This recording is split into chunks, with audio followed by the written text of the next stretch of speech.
In the next 10 minutes, I'm going to share simple but powerful ways in which you can master mobile photography, and that will instantly make your photos look more professional and creative. So let's dive in. Hey everyone, and welcome to my channel. I'm Anshu, a photographer for 15 years. In this video, I'm going to pack a lot of information which is going to be your first stop to take awesome mobile photos. Stay tuned till the end because I'm also going to share some more techniques which will take your photos to the next level. Before we dive into taking some amazing photos from a mobile, let's first understand some of the limitations which a mobile phone has when compared to a traditional photography camera like a mirrorless or an SLR. A phone has a much smaller sensor and a fixed lens, which means it doesn't capture as much light, information and detail as a DSLR or a mirrorless camera. The good news, however, is that phones are packed with a lot of advanced software which will automatically enhance your photos, and though it doesn't give you a lot of manual control like a traditional camera, it will still give you a powerful processing in your pocket. The next thing which we want to understand is the different types of lenses which nowadays smartphones offer. The main lens on most smartphones is typically a 24mm wide-angle lens. Most phones also have a few more lenses these days. It could be like a wide angle, like a 16mm lens or a zoom lens. But this is also going to vary a lot with different phone brands. Some phones nowadays even offer more than a couple of lenses. Also keep in mind, though most phones says it has a zoom lens, it doesn't mean it is actually zooming in. It rather uses a digital zoom to crop in your image, which degrades the image. Instead, always use an optical zoom to preserve the best quality. Okay, now that we know about some of the limitations of a phone camera, let's start clicking pictures. But before we can start clicking pictures, it is important that you know some of the basic settings on the phone. Once you have set these settings, you can actually leave it as a default setting, and this is something which you will use for at least 90% of your photography. I'm going to show you some very basic settings which you should be able to do on most of your phone. So go to your settings and click on the camera specification. In the camera specifications, we have different formats. Some of these are also applicable for video, but we are only going to focus on the photography. You can choose high efficiency or most compatible. So these are the formats which is available for iPhone. You can also choose the resolution of your camera. In my phone, it allows me to choose a resolution from between 12 and 24 megapixels.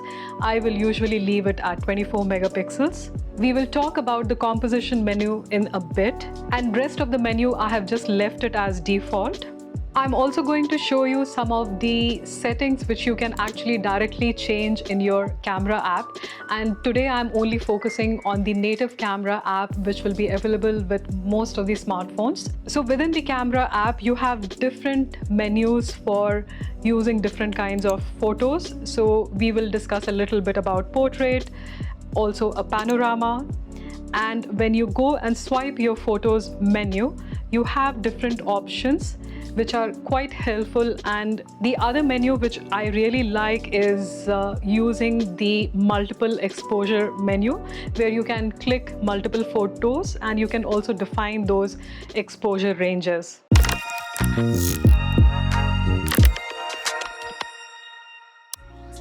Now that we understand the camera on your phone and how to use it, let's move to different camera modes.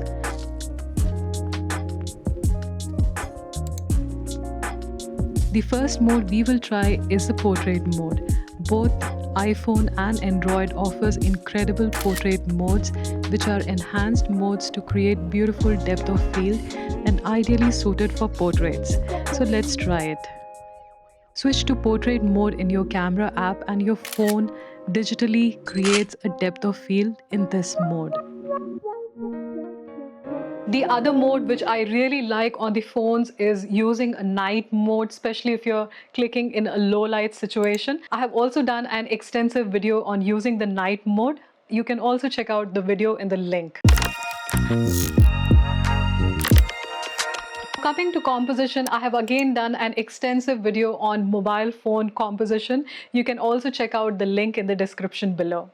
Now, few of the things I still wanted to emphasize in this video was how you can enhance your composition just using some of the tools within your phone. So let me show you. Like how we did it earlier, we still will go ahead in the camera setting mode, and there you can actually see there are various tools which you can use to improve your composition. So what the grid does is it will create some horizontal and vertical lines which will help you create a better composition. So for example, if I go to my camera app, as you can see, I have these horizontal and vertical line which lets me take a better photo. The other thing which you can also use on your camera is use a level. So using a level allows you to see whether your photo and the horizon is matched vertically or horizontally, or if it is tilted, it will warn you. And the other things which you can also use is view outside the frame. So in this case, if you're able to view outside the frame, you can still recompose your photo and see which one you want or which one you prefer. Though a mobile phone doesn't allow you to do a lot of manual control of your camera, if you're using a native app, I'm not talking about any third-party app, but I'm going to show you some techniques which will be helpful to manually use your camera. On the camera app itself, you can use some of the techniques which you can manually control your camera. Most of the Android phones will let you vary the shutter and aperture, but on iPhone it doesn't allow that. But I will still tell you some of the ways in which you can actually vary the exposure. So once you go to the phone and swipe it up, then you have the exposure which is shown by the plus minus menu. If you click that, you will actually be able to vary your exposure manually, which actually means you're decreasing your shutter speed, though you're not able to see that manually. There is also an option of flash, which could be useful, say, in some low light photography. And the other thing which I also use to control photos manually is using a timer, which is very helpful, especially if you don't want to create a camera shake. Then using that timer is really helpful, and it will let you set a timer, say, between 3 seconds to 10 seconds. Also remember, some of the camera models will let you shoot in RAW file format. On my phone, it doesn't allow me that, but if your phone allows that, then do try that. Even though the file size is going to be huge, but it will give you more flexibility in terms of processing that file. So I promised you some advanced techniques, and these techniques are very crucial and very helpful when it comes to mobile photos and also enhancing your overall photo itself. So let's go in the field and we'll try out these techniques. The first technique is the focus lock. Most phones will choose the focus for you. For example, in this busy scene here, it is difficult to keep the focus on the red toy car. I long pressed on the car and it created a focus lock by enabling the AEAF lock, which means focus is now locked on the car. And even if I recompose the scene, the focus will not change. So one of the tips which is very helpful and I use it a lot is also the exposure lock. So what you can do is, similarly how we use during the focus lock, I'm going to use the same box, and as you can see, I'm pointing at the sky, but the leaves are kind of getting underexposed. So what I will do is I will tap around the leaf and I slightly try to increase the exposure, which will kind of match my exposure and will increase the exposure on the leaves. So this is a very good way if you're dealing with a lot of tricky lighting situations.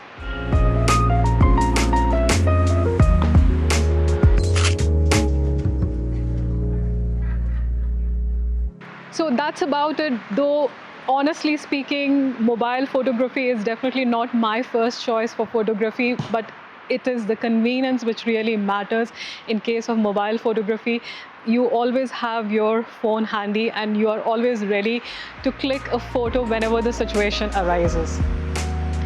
So I hope you found this video useful, and do let me know your feelings and opinions about mobile photography.